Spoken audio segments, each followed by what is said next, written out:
it's try to connect it, the hip with the spine, with your shoulder blade. Try to connect it.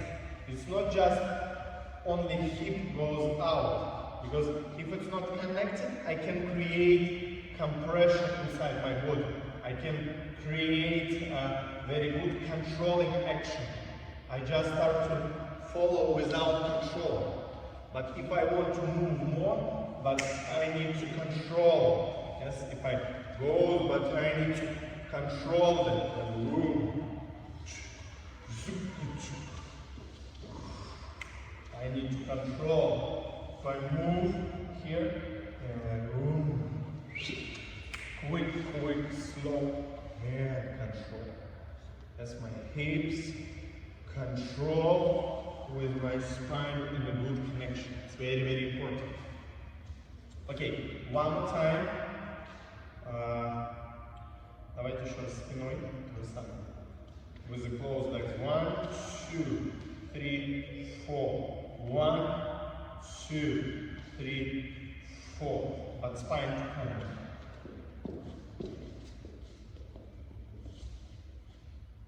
And 1, 2, не забывайся. 2, and 3, negative maximum. And 30, and 4. Выше бедро.